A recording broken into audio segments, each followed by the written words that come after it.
أشهد أن لا إله إلا الله وحده لا شريك له وأشهد أن محمدا عبده ورسوله أما بعد فأعوذ بالله من الشيطان الرجيم بسم الله الرحمن الرحيم الحمد لله رب العالمين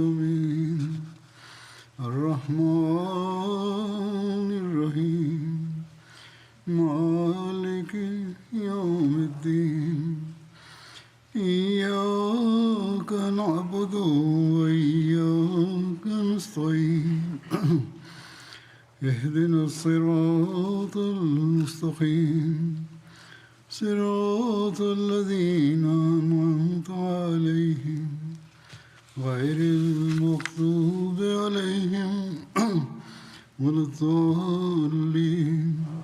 Рассказывал о событиях похода на Хамра аль-Асад.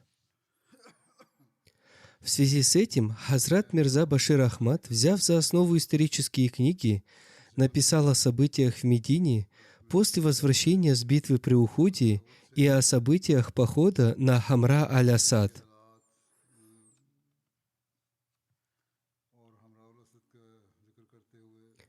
Об этом походе он написал: «Эта ночь в Медине была ночью большого страха, потому что, хотя показалось, что армия курайшитов ушла в Мекку, было опасение, что этот шаг может быть их заговором, чтобы застать мусульман врасплох и внезапно вернуться для того, чтобы напасть на Медину. Поэтому было принято решение обеспечить в эту ночь безопасность в Медине, и сподвижники всю ночь стояли на страже, охраняя посланника Аллаха, мир ему и благословение Аллаха. На следующее утро было обнаружено, что это опасение было не напрасным, потому что посланник Аллаха, мир ему и благословение Аллаха, еще до молитвы Фаджр получил известие о том, что армия курайшитов остановилась в нескольких милях от Медины, и что среди вождей Мекки разгорелся жаркий спор о том, почему бы, воспользовавшись этой победой, не напасть на Медину. Некоторые из курайшитов насмехались над другими, говоря: «Вы не убили Мухаммада, не взяли мусульманских женщин в рабство, не захватили их богатство и имущество. Скорее, когда вы получили власть над ними и получили возможность полностью их уничтожить, вы просто оставили их и повернули назад, чтобы они могли снова набраться сил. У нас еще есть время, давайте вернемся, нападем на Медину и уничтожим мусульман раз и навсегда».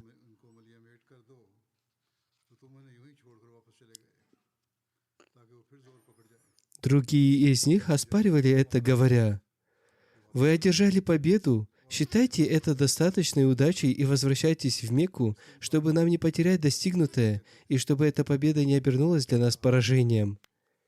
Теперь, если вы вернетесь и нападете на Медину, мусульмане действительно будут сражаться изо всех сил, и те из них, кто не принимал участие в битве при Ухуде, также выйдут на поле битвы».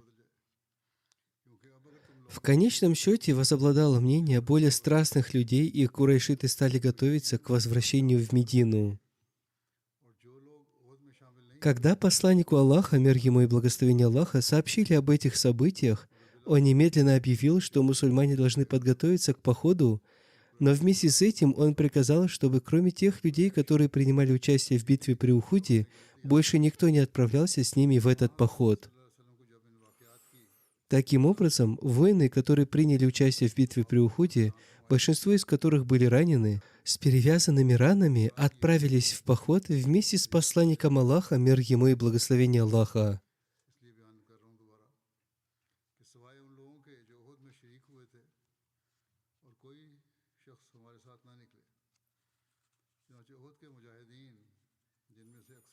Написано, что по этому случаю мусульмане отправились в путь с такой радостью и рвением, словно они были победоносной армией, которая отправляется в погоню за врагом. Пройдя расстояние 8 миль, посланник Аллаха, мир ему и благословение Аллаха, добрался до местности Хамра аль-Асад, где на равнине были найдены тела двух убитых мусульман. При дальнейшем расследовании выяснилось, что это были два разведчика, которых посланник Аллаха, мир ему и благословение Аллаха, отправил по следам курайшитов.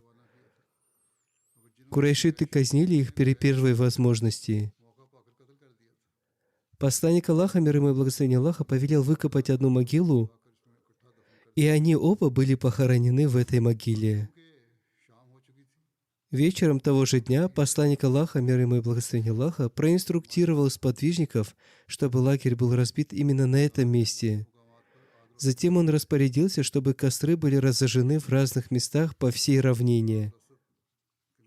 Таким образом, на равнине Хамра аль-Асад в мгновение ока разожгли 500 костров, которые вселяли благоговейный трепет в сердце любого, кто мог увидеть их издалека.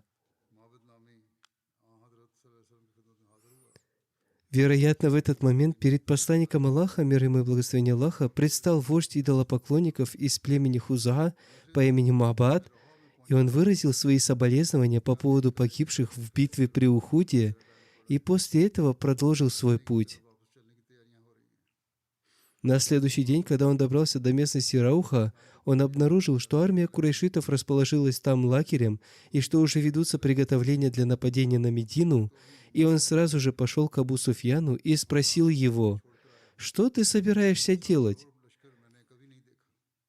«Клянусь Богом, я только что видел армию Мухаммада в местности Хамра аль-Асад. Я никогда прежде не видел такой воодушевленной армии.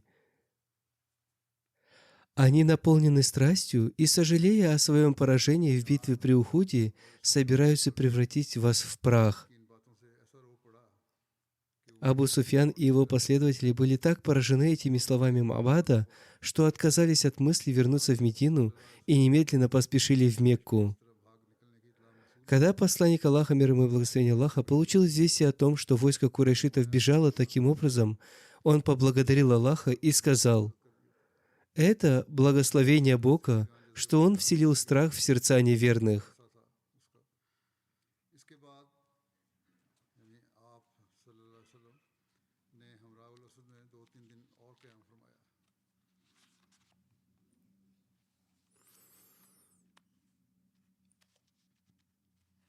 До этого я уже подробно рассказывал об этом.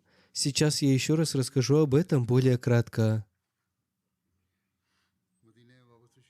После этого посланник Аллаха, мир ему и благословение Аллаха, оставался в местности Хамра аль-Асад еще 2 или 3 дня. Таким образом, через 5 дней он вернулся в Медину. В ходе этого похода мусульмане захватили в плен 2 воинов из числа курайшитов, один из которых был предателем, а другой шпионом. Поскольку по законам военного времени наказанием для них была смерть, они были казнены по приказу посланника Аллаха, мир ему и благословение Аллаха. Одним из них был известный мекканский поэт по имени Абу Узза, который попал в плен к мусульманам в битве при Бадре.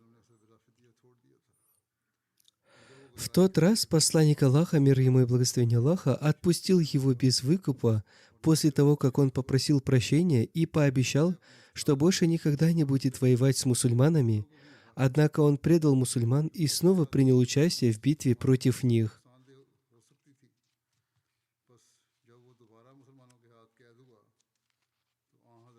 Более того, он не только сам принимал участие в ней, но и подстрекал других своими провокационными куплетами. Поэтому, поскольку предательство такого человека могло нанести серьезный ущерб мусульманам, когда он был взят в плен во 2-й раз, посланник Аллаха, мир ему и благословение Аллаха, приказал предать его смерти. Абу Узза попытался снова выйти на свободу, принеся устные извинения, но посланник Аллаха, мир ему и благословение Аллаха, отказал ему и сказал: «Верующего не жалит змея дважды из одной норы».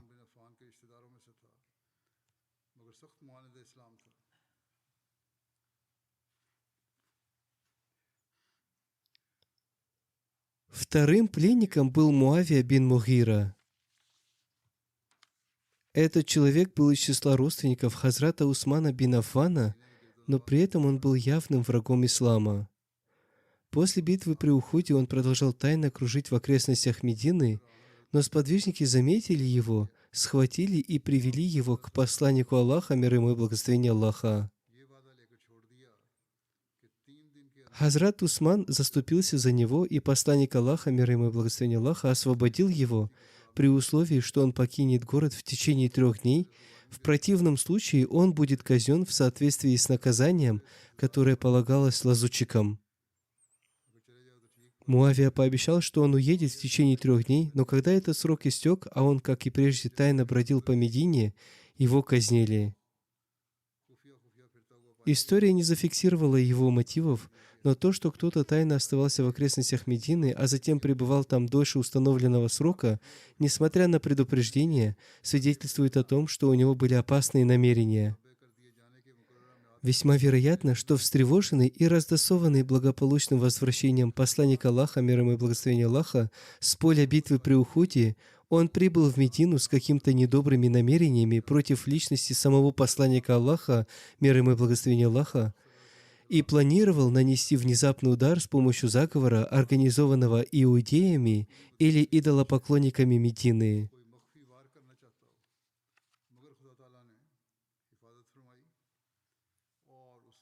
Однако Всевышний Аллах даровал посланнику Аллаха, мир ему и благословение Аллаха, защиту, и его план не увенчался успехом. Относительно итогов битвы при Ухуде велись большие дискуссии. Одни из биографов считали, что мусульмане потерпели в этой битве поражение. Другие же стеснялись назвать это победой мусульман, то есть они считали это чем-то между победой и поражением. Тем не менее, были и некоторые, которые в целом считали эту битву победой мусульман после поражения. Если брать в расчет правила и обычаи войны того времени, то нельзя утверждать о том, что мусульмане потерпели поражение, поскольку мусульмане оставались на поле битвы, в то время как Абу Суфьян покинул поле битвы, лишь провозгласив о том, что они победили, после чего они отправились обратно в Мекку. Он также выдвинул там пустой лозунг о том, что это является местью за Бадр. Эти его лозунги были лишь пустыми словами, поскольку в битве при Бадре были убиты крупные вожди неверных, 70 из них были взяты в плен. Кроме этого, мусульмане получили много трофеев.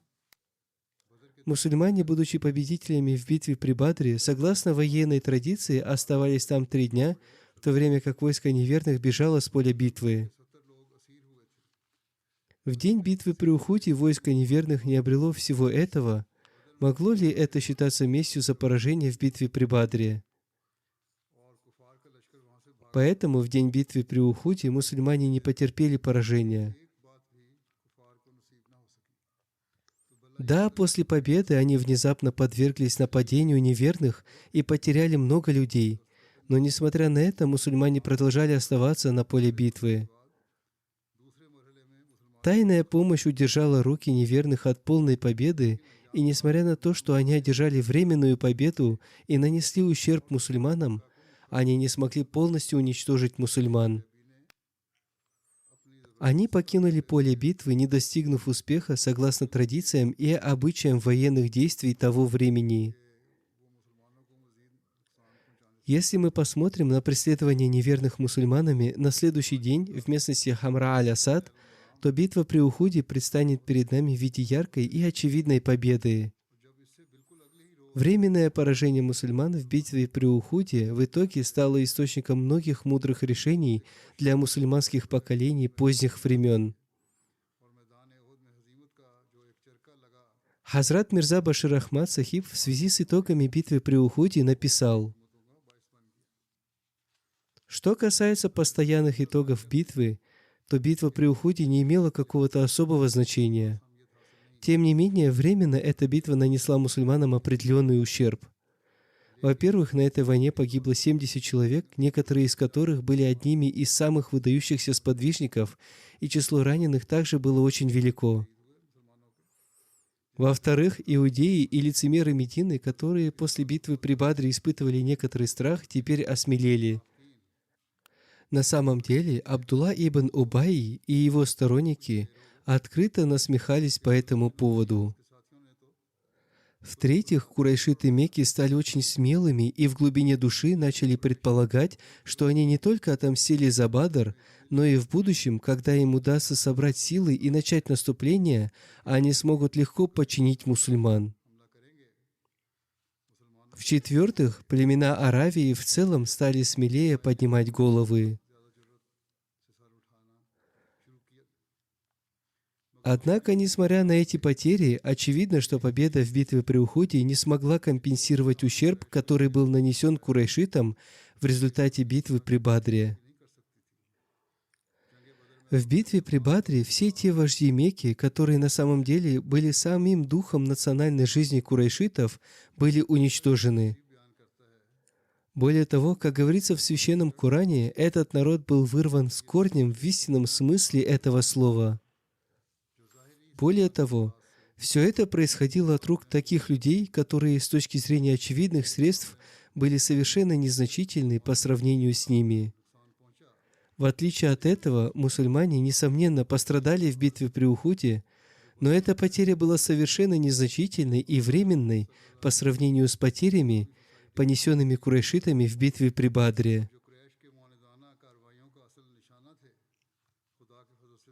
Посланник Аллаха, мир ему и благословение Аллаха, который был центром исламского общества и был истинной мишенью враждебных замыслов курайшитов, по милости Аллаха остался жив.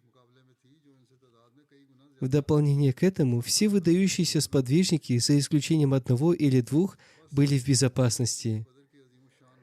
Тогда это поражение мусульман было вызвано противостоянием с армией, во много раз превосходящей их по численности и намного более мощной в плане оснащения вооружением.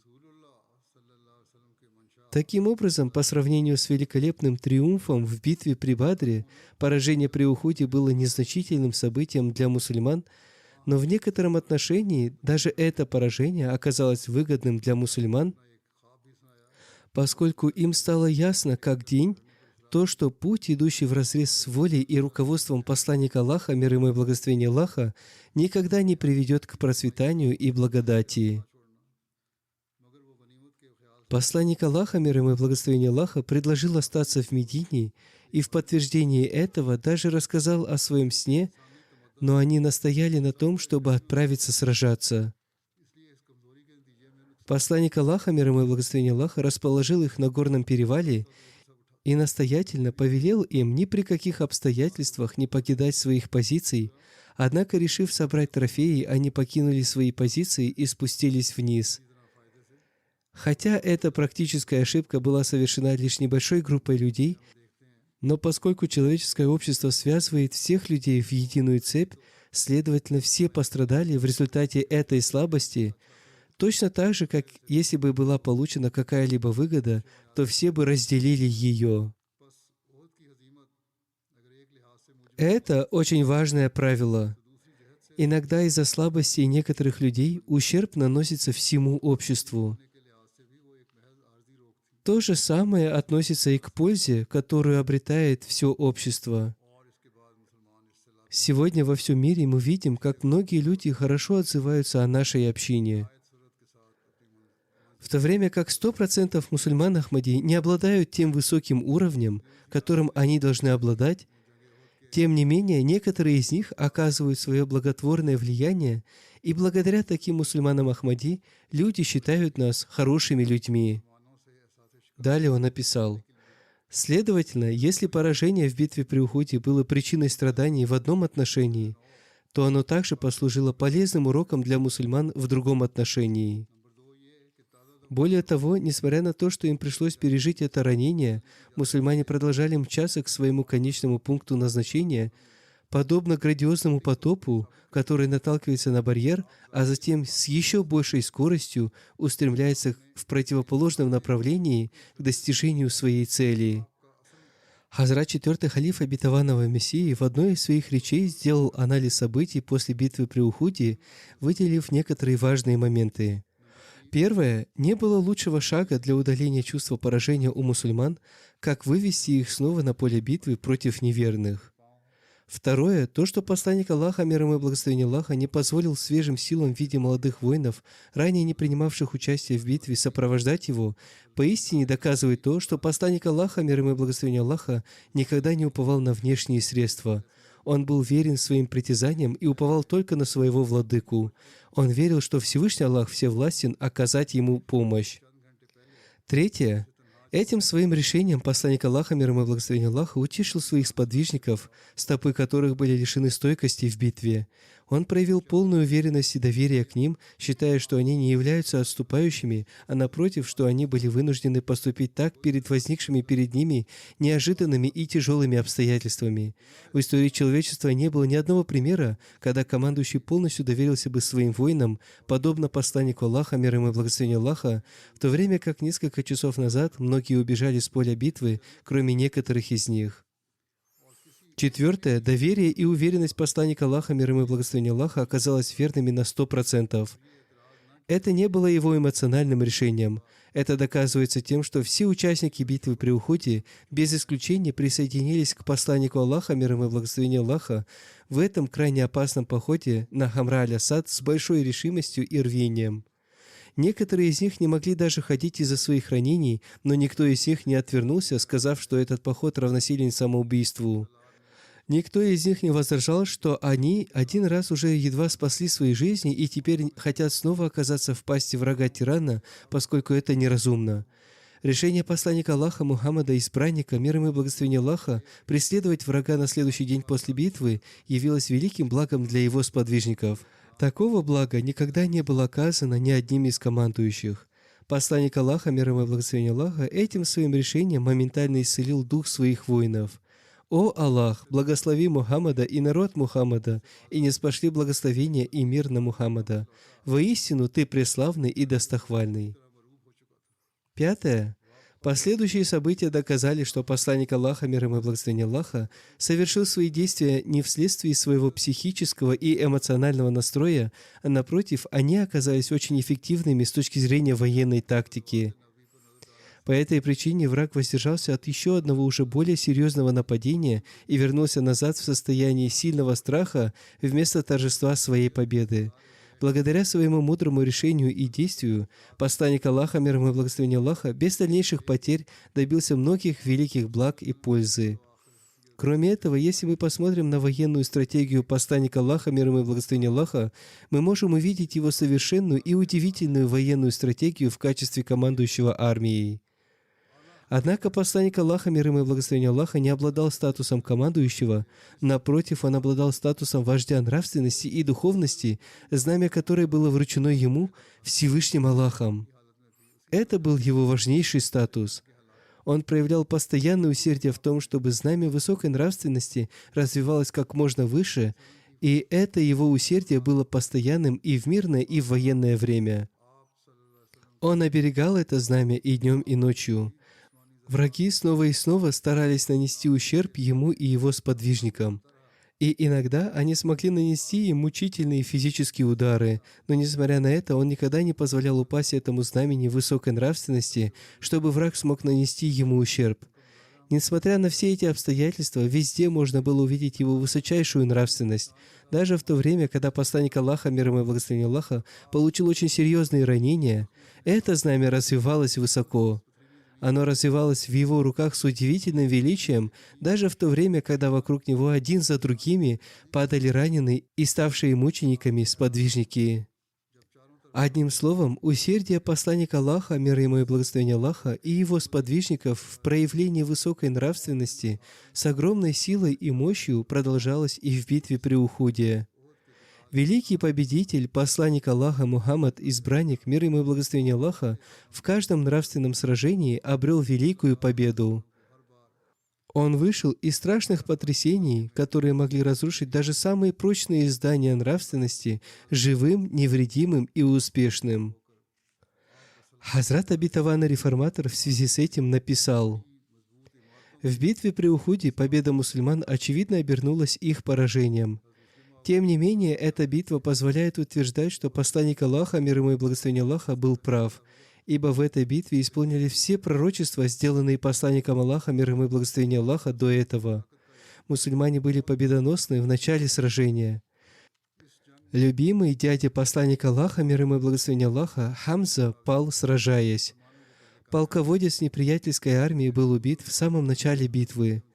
Посланник Аллаха, мир ему и благословение Аллаха, был ранен, и многие мусульмане были убиты в бою. Все произошло именно так, как и было предсказано видением посланника Аллаха, мир ему и благословение Аллаха.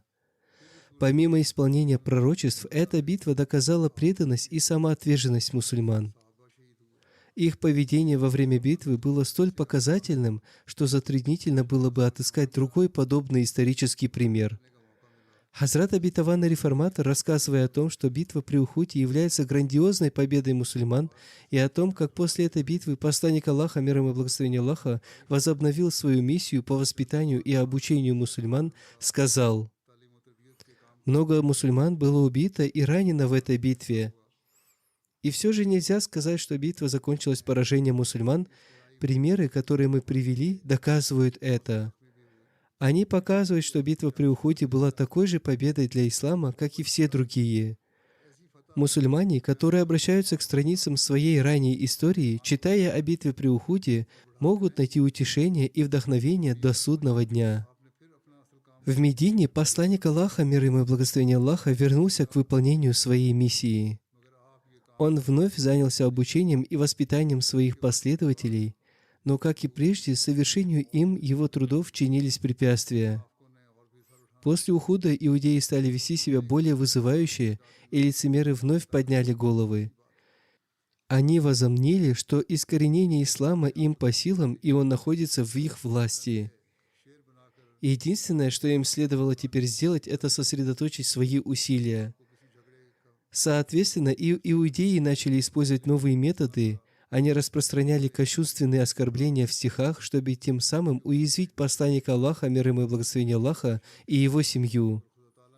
Однажды посланник Аллаха, мир ему и благословение Аллаха, получил приглашение разрешить некий спор и с этой целью отправился в иудейский квартал. Иудеи намеревались сбросить на него каменную плиту и таким образом лишить его жизни, но посланник Аллаха, мир ему и благословение Аллаха, был предупрежден об этом Богом. Как правило, он получал подобные своевременные предупреждения свыше. Он покинул то место, где сидел безо всяких объяснений. Позднее иудеи признались в этом своем злом умысле. На этом я заканчиваю свой рассказ о событиях, которые произошли сразу после битвы при Ухуде, и о событиях, которые были связаны с походом на Хамра аль-Асад. Сегодня я вновь хочу обратиться с призывом молиться в связи с положением в мире об улучшении положения мусульман и Палестины. Хотя кажется, что на некоторое время может наступить прекращение огня, сложившиеся условия указывают на то, что даже если это произойдет, несправедливости в отношении палестинцев не будет конца. Следовательно, существует огромная потребность в молитвах. Пусть Аллах дарует силу палестинцам и позволит им обратиться к Нему. Есть вероятность того, что эти сложившиеся условия сломят гордость высокомерных людей. Похоже, что Всемогущий Аллах начал действие, направленное на то, чтобы положить конец их гордости. Неизвестно, когда этот процесс завершится, Аллах знает лучше. Однако в любом случае их гордости приходит конец, и голоса против них раздаются в их странах. Например, в США проходят протесты. Хотя они силовыми методами пытаются остановить эти протесты, то даже если им удастся остановить их временно, они снова возобновятся. Пусть Всевышний Аллах даст рассудок великим державам, чтобы они действовали справедливо. Они действуют в отношении себя по одним правилам, а в отношении других по другим правилам. В итоге все это станет причиной разрушения ООН. Я также хочу попросить помолиться за меня. Некоторое время у меня были проблемы с сердечным клапаном. Врачи рекомендовали провести эту процедуру, но я все откладывал ее. Недавно врачи посоветовали, что больше ждать нежелательно из-за достигнутой стадии. Поэтому несколько дней назад, следуя их совету, я перенес процедуру по замене клапана на сердце. По милости Всевышнего Аллаха, процедура прошла успешно. Альхамдулилля. Следуя рекомендациям врачей, я несколько дней не мог посещать мечеть. Как я уже сказал, по милости Всевышнего Аллаха, врачи сказали, что все медицинские процедуры прошли успешно. Помолитесь, чтобы сколько бы жизни не даровал мне Всевышний Аллах, она была активной и здоровой. Аминь.